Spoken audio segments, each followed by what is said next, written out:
Welcome to the Honest Designers Show, your transparent look into life as a modern designer.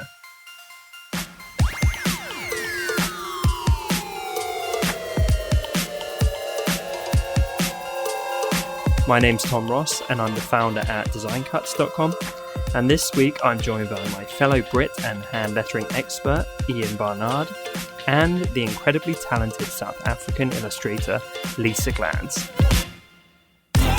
Hey guys, so in this week's episode, we continue last week's discussion all about niching. There is so much to cover in this topic, we just couldn't stop tearing into it. So we hope that you enjoy this second installment and get some good information on niching down.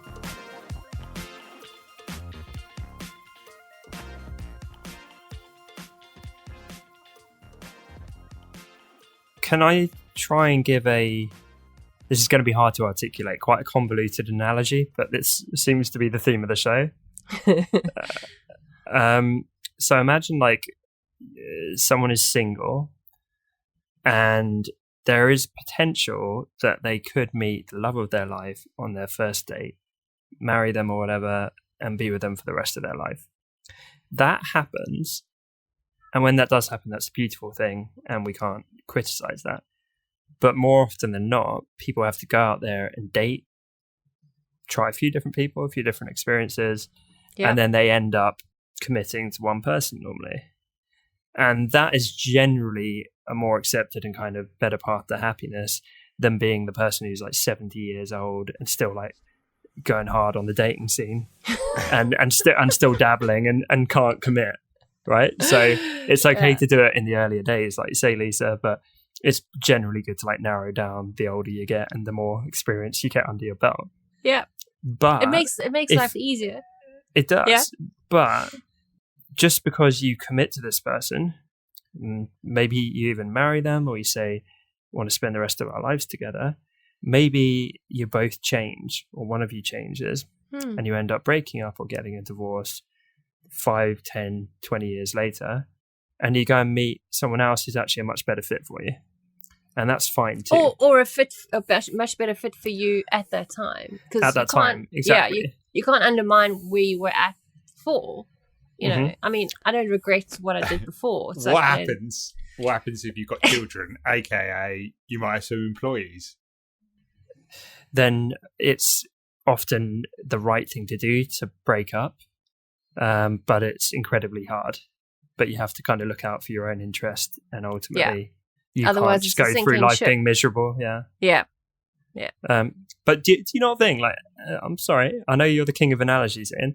As an analogy, I really think that works, because I've seen people who, let's say someone's getting into design now, maybe they're a little bit older or something, or let's say they're 40, and from day one, they're like, I've taken all the podcast advice on board, so I'm going to start off niching hard, and they get tremendous traction compared to if they were broader, and good for them. So they don't need to dabble. But ultimately, there might be younger designers or less experienced designers who try a few things like we all have, and then they focus in.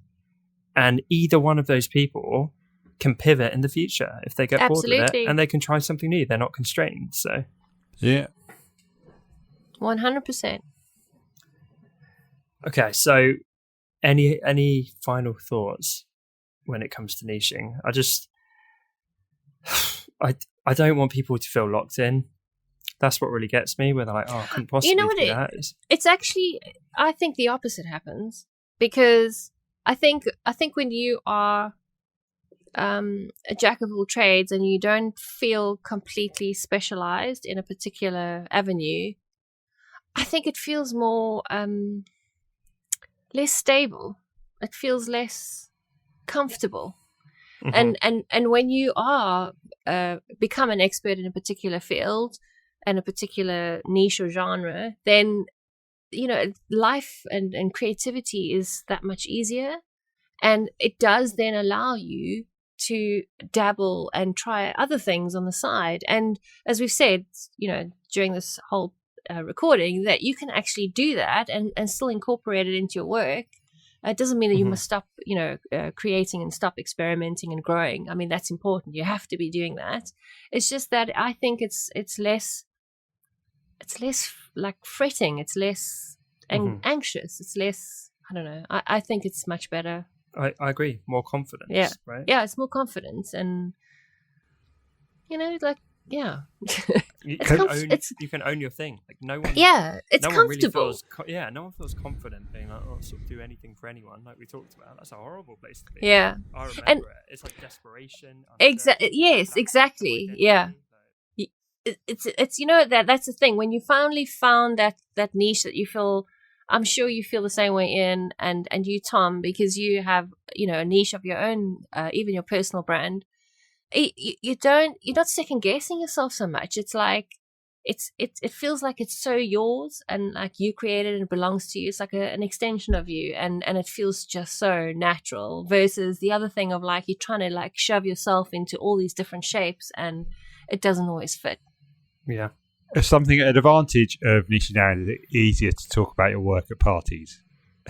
Oh yes, Especially for like an introvert when it's yeah. hard. Yeah, you can say, I'm a wine label designer. I mean, people would be like, what? That sounds What? amazing. Do you get free wine? Were the first question. Is it easier or just more interesting? Because I wish sometimes I could just go graphic designer.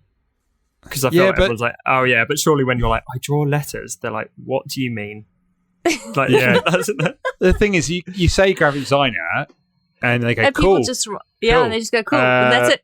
They don't know what you mean. Because and then you try and think about maybe, and you try and think about, what's an interesting product I've worked on recently, or project. And you're like, I designed some cards for a builder. Designed some business cards. And I suppose, for me, it's normally, I do calligraphy and lettering. They're you mean like for weddings? yeah, I bet. And that obviously, some people don't know what calligraphy means, so you can explain that way. Really? Yeah. Okay. Do you know what it means? Well, What do you mean? I don't know if I could give you like a dictionary definition, but Me yes, I know neither, what but I know what calligraphy it means. means. And there is a lot of people who don't know what it means. It's because why would you know it? Like I think it's a pretty commonplace. Yeah, it's like comes from like 1400s. yeah, It's but from but the Latin to calligraph. I never came across it at school. Yeah. Okay, yeah. So why there's like the only reason I was like, I knew nothing about it really until like just before I started. So, but knowing what you do about your craft, you can be more passionate. Or knowing what you can know about your niche, you can be more passionate about it. Yeah, because you can talk about the nuances of it, or just the opportunity that brought you, I suppose. that's a damn good reason to niche. Yeah. It's hard to. You just don't have the time in the world to be able to research into every area of design because it's just so vast, I suppose. Yeah, it is. The number of people where I will explain design cuts to them, and they're like, "Oh, okay. So, do you do projects for many clients?" And I'm like, "No, we're not a service business," and they just can't get it. It's like, forget it. Okay, so bottom line is, folks, niching is good. Niching is useful. Niching has tons of benefits. Niching doesn't have to tie you in for life. You can pivot. Niching is not a life sentence for sure. It's like those stickers on back cars. Like, dogs are not just for Christmas. Like, niching is not just for Christmas. Yeah. I think everyone should try and niche more. Like, do so deliberately. Obviously, figure out what you really like. Figure out what the market demand is. Don't just go and shoot in the dark for the sake of it. But I think give it a go. And what do you have to lose? Like, really, unless you're like some hugely established person, with a giant audience where they're going to freak out if you do something completely different. I know so many people where it's like they got 100 Instagram followers and no real traction or business, and they're like panicking about being tied into a new niche. And it's like, really? You haven't got anything to lose. All you have is freedom and experimentation. And so just commit to it and give it a fair go.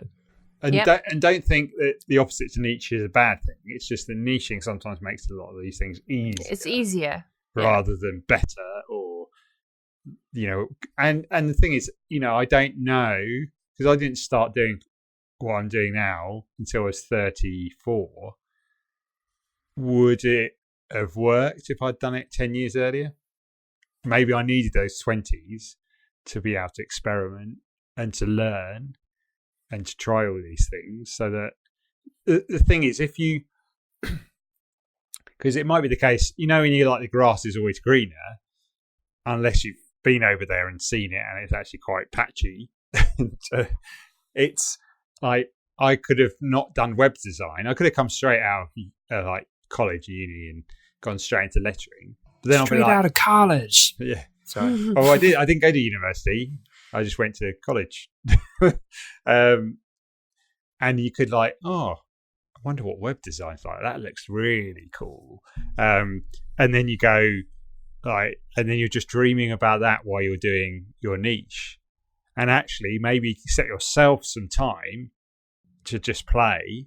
Yeah, you must. Knowing, there might be some things like you might have like a design bucket list. I really want to try coding. I really want to try logo design. It might have a list of these things. Then try them out before you do decide to niche down. It can be like your side hustle, right? Yeah. Because the thing is, you don't want to be like, I wish I'd tried that. But then you don't want to like pivot later on down the line when you had an opportunity now to do it. Because it might be the case that you try and then pivot and you don't enjoy it, and then you're in like a sort of a bit more of a muddle. If you go on, do you understand the sort of concept I'm trying to? I do. Yeah, I totally do. And that's the thing. We are creative, so I am empathetic to the innate desire to experiment, but do that on the side. Like, do that for your hobby. I have stuff like that as a creative outlet. Like, for example, I play guitar because it's a creative outlet for me. I make like shitty short films. Like when I film our holidays and edit them together and put music to it, like I do that because it's creatively expressive for me. Yeah, it's an outlet. Are you going to do one for your little holiday you just been on? I didn't film that one because I was trying to. I was trying to be more present. Oh, Tom, let us down. I was looking forward to some like love tune over the top of you. Every breath you take. You can tell one of my creative outlets is not singing, guys. You can probably tell. Oh, you could have written the theme tune, sung the theme tune. Dennis Waterman. Yeah, I'd pay to watch that. that's got viral hit all over it. That's not going to be on my Patreon, I can assure you. Oh, I'd pay good money for that. I would. You're doing it with me, big guy. Probably not for the right reasons, though. Sorry, Tom. That would be a great way to make a living, though, just out of getting ridiculed. Who wants to pay to laugh in my face? Loads of people. Right, there you go. First customer. Don't you get that every week from us? Yeah. Oh, no, ouch. And listen to this, guys. Lisa's the one that complains about the perpetual abuse on the show. You see, look at that. I think we all know who the real bully is. Aww. Yes, Ian. Okay, so like because it feels like we're going a little bit deeper here. Mm-hmm. What else? Shall we touch quickly on like the ways to niche? A little bit deeper on that. Could we touch on something we did in our workshop? Okay, go on. With like, it's this sort of like left field sort of thing in terms of like, if you wanted to do a bit more of a range, but what you're niching is where you're placing yourself. So rather than niching into a particular form of design, you're niching into an area of work. Market? So market, that's it. So, in terms of like gardening, which we mentioned in the workshop, that we were talking about marketing and how to get clients that actually going to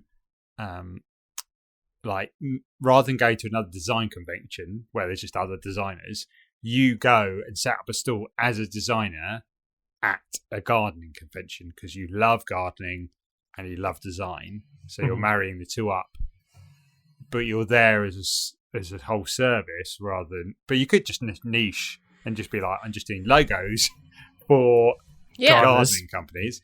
Yeah, but you it's could like also you've got vector leaves coming out your nostrils. Oh, that'd be a good name for a company, Vector Leaves. But I suppose you could. The niche comes from actually you planting yourself. Excuse the pun. Oh, there it is. That's all right. You dug yourself out of that one, mate. So, so you could be in there as the designer because there wouldn't be much competition. So going back to Tom, and you're saying, that how there's like an our way of designers and actually people wanting a design at a gardening convention, all those, companies there would need some sort of design. And if they know that you're passionate about gardening, passionate about design, and knowledgeable because you've got those, their area. So they're seeing you and trusting you because of your knowledge in their area rather than just in the service that you provide. Absolutely. And you know what? That is probably one of the few cases where it's acceptable to actually not niche in terms of your service offering. Yeah. Because niching would help. Imagine if you're surrounded by like 400 gardeners. And I mean, have you ever seen so many green fingers in one room? I certainly haven't. But you're surrounded by 400 gardeners. Sorry. I can hear Lisa laughing. So 400 gardeners, one designer. Obviously, that's a fantastic ratio, as you touched on. It's like 400 clients. Maybe 400 clients. Even if you went with the 400 potential clients. Yeah. So, happy days, right? You should be in demand. I would argue that those gardeners don't really want the faff of hiring like 5 different creatives. No. They don't want to say, God, okay, I'm going to pay a creative to do my logo, and then another one to do my website, another one to do a bit of brand strategy. So I would say in that room, it might be a strength to say, look, I only cater for gardeners, but I'm going to do it all. I'm going to give you a fresh new logo and website, sort your branding out, like do your social media ads, like all the rest of it. I'm going to do all that for you because I'm the gardening designer man. Yeah. I mean, because that is your niche. Your niche is the gardening. Some people could... there's so many different ways to niche. And one of them is like an industry niche. Like you're only going to do the gardening kind of companies. Then you can do the type of design as you discussed, it's logos, brochures, or websites.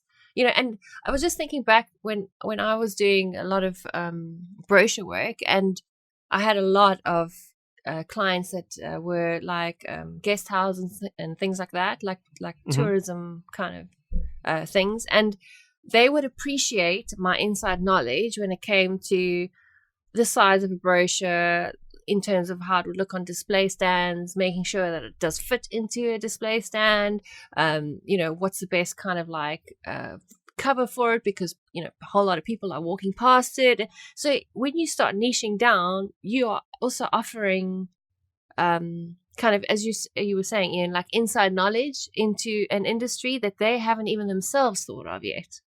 Because they're new to it, or they have never done the marketing for their business. So if you can kind of give that added service because you are now doing it so often, you get good at it. It's like, why wouldn't people come to you? It's just, I'm really glad that you just mentioned the bit of getting good at it, because I know after a while I could almost go into autopilot. Exactly. That's what we were talking about earlier on. It's so much easier. Yeah. Oh, God, boy, is it. Like, I literally would just kind of rinse and repeat the same formula over and over again.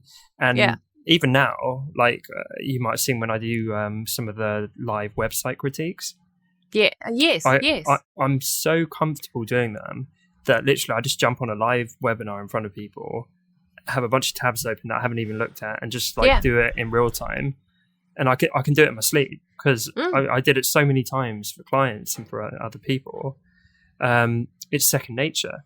Exactly. And so how freeing is that? Instead of like everything Completely. being back to the drawing board, like I felt like a novice again. It's just like, yep, here we go again. I'm just going to run them through my process. Yes. And you know what the other thing is that I also, while we're talking about this, is that because I was on autopilot, like you just said, Tom, you become so used to a particular thing. So because I was on autopilot in the kind of, ending time of my graphic design business, I could spend time on my dream sort of, avenue that I wanted to pursue, which was illustration, because I knew that like the back of my hand. I didn't have to think too hard, go to work, churn it out.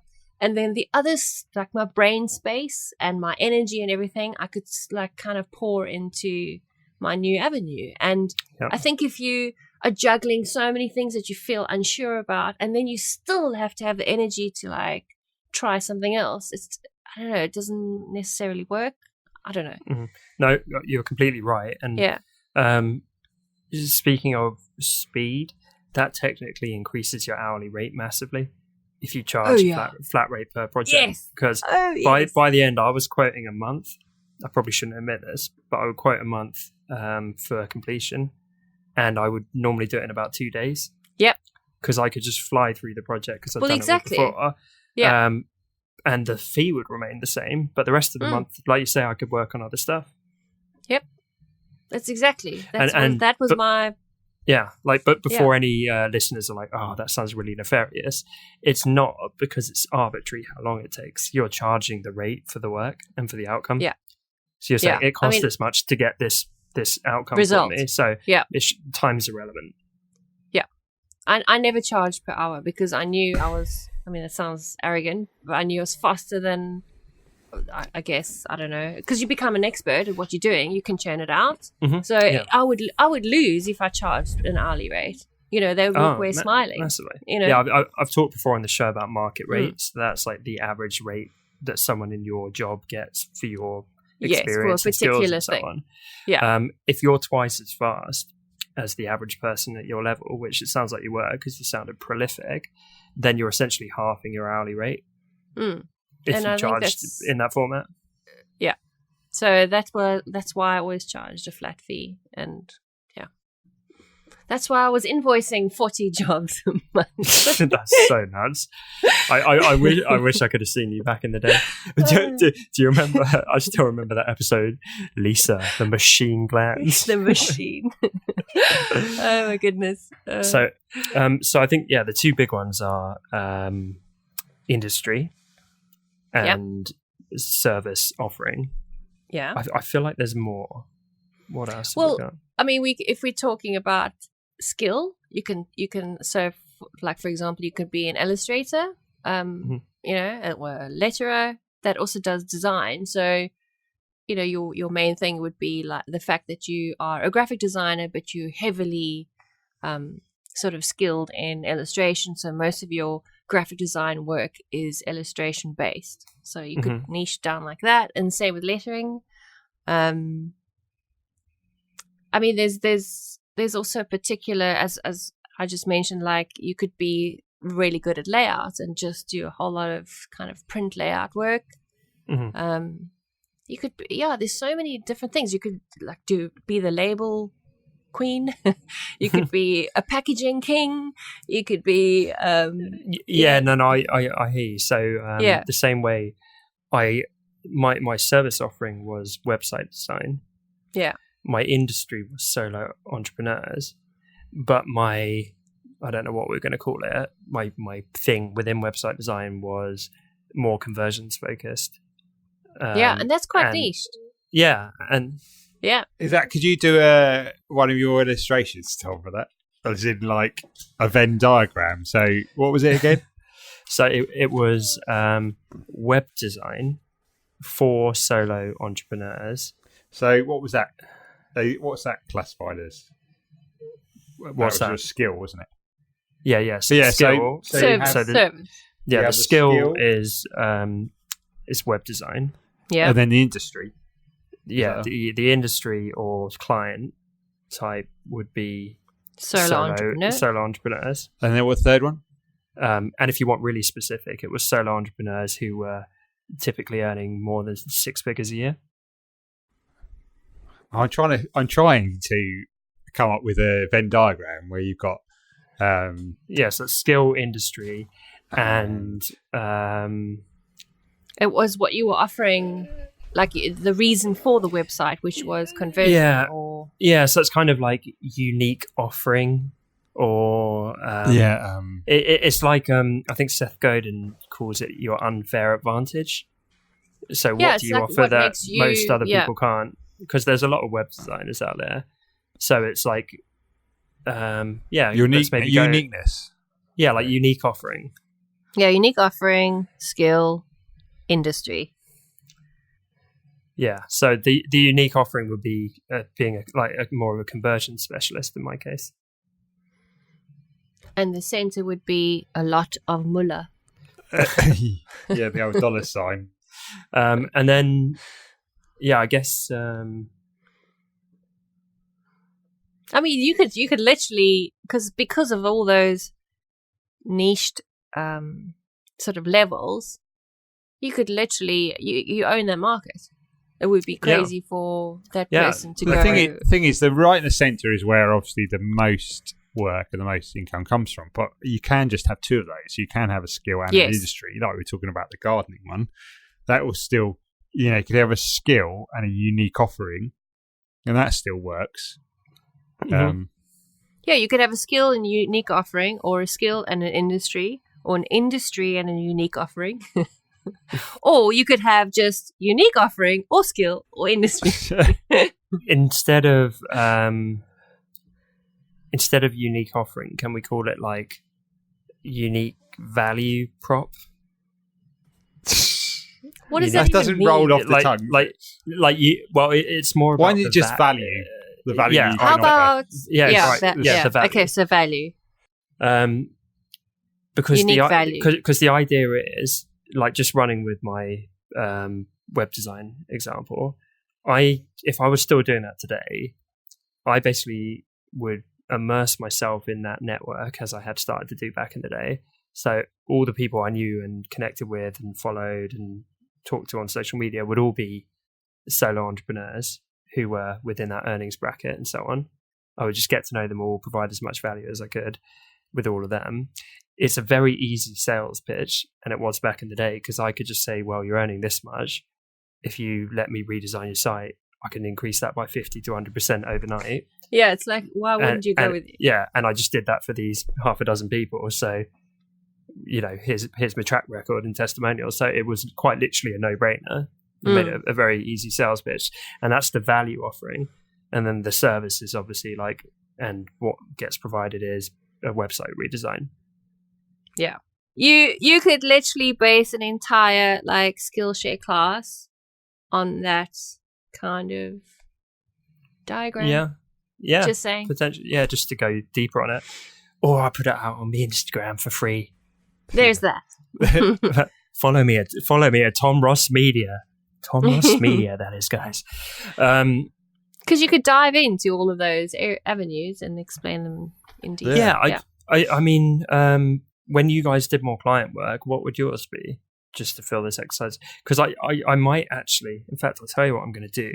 I'm going to put this out on my story, and I'm going to have it as a reshareable template where people can just share it on their story and then use the type function to fill out each section. Yeah, that's brilliant. Oh, put some put some dot where, or a little box where it should Yeah. fit it. Oh, well. So they know to fit it in there. Okay. When I was a designer, I literally had the skill, and that was it.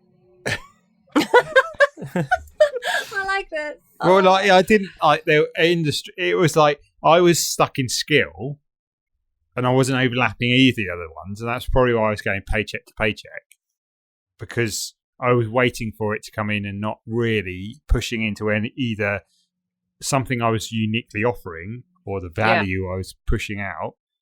And industry, I would just take on anything. So it wasn't anything like I wasn't putting. So I hadn't put anything in the box for either of those other circles, and it's probably why I was struggling so much. Okay. And I was thinking about a talk I had, an Adobe event I went to, and that was the guys like two people who ran a studio who do work specifically for movies. Oh yeah. And so that's damn niche. I know, but within that niche, like you're really like, all we do is movie props. But like when they talked about what they had to do for Harry Potter, it involved calligraphy for like writing on the letters, that Harry receives. Yeah. And getting in the mind of what would, or like Snape, Professor Snape wrote down a potion. They'd have to think, or how would his handwriting be? And that was just one part. There was obviously the sort of look of so many different, the look of the wands and looking on the... No, actually, like the newspapers, they're thinking, okay, what sort of period is this? What sort of typeface am I going to use on this? And it's like, so you weren't just doing one thing inside that, you were doing every part of design, and if you like, if you're doing a more modern day one, you like, someone clicks on a website, you have to design that whole website. You can't just use any website. Everything has to be designed. So, that area is sort of like another one of those industry, but you're open to having all, using all the things that you want to use. So if you don't want to niche down in terms of your skill set, then niche down. Oh, here you are. Niche down into one of those circles.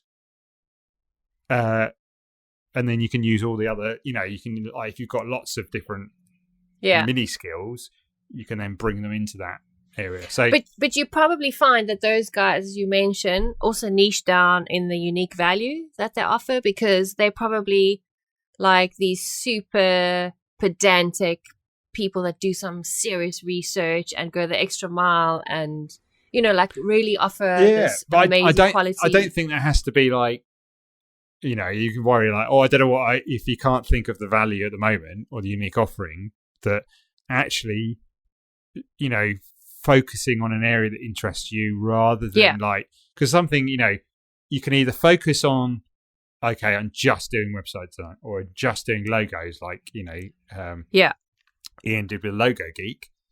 It might be, okay, I'm just focusing, I love mountain biking. I'm just going to focus on the industry, but within that industry, I'm going to let my interest in my skill sets. I want to use all my stuff within that industry niche. Yeah. So that might help some people who really struggle with just like thinking, I don't want to just do logo design. I don't want to just do web design. Yeah. I want to do a bit of everything. Then maybe niching in terms of your industry you want to work in. Yeah. It makes total sense. This is gold, people. I like this episode. We didn't even know we were digging for it.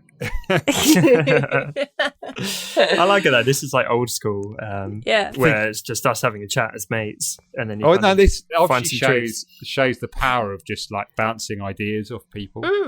Because like I'd like to say that we all thought about this beforehand, but it's now you're giving us secrets away. I know, but it's through our experiences, and then of course, our unique offerings. And the value, I know, but I think that's really useful, and I think what Tom will put out would be really helpful for people to think about those things.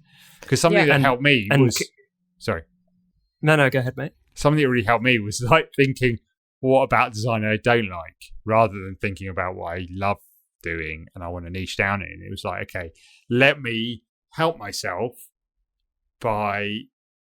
Maybe like when you're looking for a home, you might have a list of a load of houses and you go, okay, which ones do I like the least? And you take those out of the equation because it helps you to make a choice, the less options you have. So like I'm really bad at going to a restaurant and being there for like 2 hours and people going, oh, come on, just choose something. Because like one, I like everything. There's nothing I don't eat. And You sound like Cliff. and it's annoying, isn't it? And 2 is that I get food envy. So so actually I go through and I think, okay, what don't I like? Oh no, what is not as interesting as some of the other things? Or I find something and you're like, oh, it's not my favourite. I wouldn't be fussed if I missed that. And so I have to limit my options. So it's a process of elimination. Helps is the way me, you gives choose. me clarity on what I should decide on to. Okay. Yeah, I was just thinking what people might struggle with the most is that whole unique value or offering. Because yours was quite tangible, Tom. And I think you could stretch that and say, maybe it's the case that you are always on time and you're a pleasure to deal with and you're professional. And I think people forget about those things that make clients' life easier as a unique offering because they, believe it or not, are fairly uncommon. And people do, they don't kind of think of going the extra mile for their clients. So well, I know Teresa from Lemon Salt Design. Yeah. You know who I mean? Yes. She is known for like her incredible customer service, always being on time, as you say. Yeah. Really like looking after her clients well and providing that high bar of service. So that's absolutely something which is your value proposition. And that doesn't have to be like, you put it on the plaster on the website. That's something that just comes from being you. Yeah. Obviously, I say put it on the website. Yeah, I mean you could weave not it in like a into... vain way, but you can have a client testimonial with your client's words saying, "Wow, this is the best I've ever been treated." Yeah, it's like great. Cool. I need to go and create this thing, even though Instagram servers are still crashing. Looking at it, they still down? Okay. Oh, it's so pathetic. Dear. Honestly, it happens so often. Which is really good when you're trying to get back to loads of people. Rubbish. So I reckon that has been a well-rounded discussion on niching. Well done, guys. I'm proud of us. Oh, thanks, Tom. Thanks, Tom. Cool. Well, I hope for everyone listening that was helpful and you enjoyed following our little trains of thoughts to eventually get to some points. Ian, I think we're agreed this is going to be incredibly useful for people. Lisa, wouldn't you agree? When Definitely. I put this post up, if I DM it to you, do you mind resharing it on your stories with you having completed it and encourage people to go and participate in the exercise? Yeah. I'll do my own. No, but I think I'll do my own version as well for my. That's because she's precious about the design or aesthetics of us. No. I could do times in my story. Yeah. Don't mind sharing it to my story. I'm talking about the story. I don't mean on your profile. That would be the most incongruous thing in the world. Just suddenly a picture of Tom pops up. Yeah.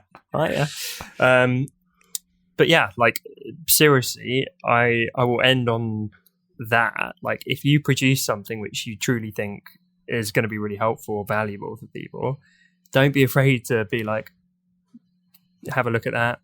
Do you mind sharing that? Like, because if it's truly good and that good, then people don't mind sharing it around. Yeah. Unless they're Ian, because he's tight-fisted. Yeah. If you don't see us sharing it, we obviously haven't seen it as very good. No, it'll be good. The honest designer show. I've written down my little Venn diagram for it. So me too. But I look forward to seeing what Tom produces. What are you calling the middle? No pressure. What do you call something that does really well? The Bermuda Triangle. I don't know. No, the sweet spot. The sweet spot. That's it. Okay. Perfect. Well, as I say, I hope this episode was helpful. That is all from me, the lovely Lisa Gland, and Captain Sassy Pants over there. We will see you this time next week. Thanks for tuning in. Goodbye. Bye. Thanks so much for listening to this week's episode. As always, you can find full show notes over at honestdesigners.com or find us over on iTunes and now Spotify by searching for The Honest Designers Show. And remember, we're now on social media too, if you search for Honest Designers. If today's episode helped you, then it would mean the world to us if you took just a moment to leave us a quick review over on iTunes, as this is one of the best ways for other designers to discover the show. Thanks again for tuning in, and we will see you next week right here on the Honest Designers Show.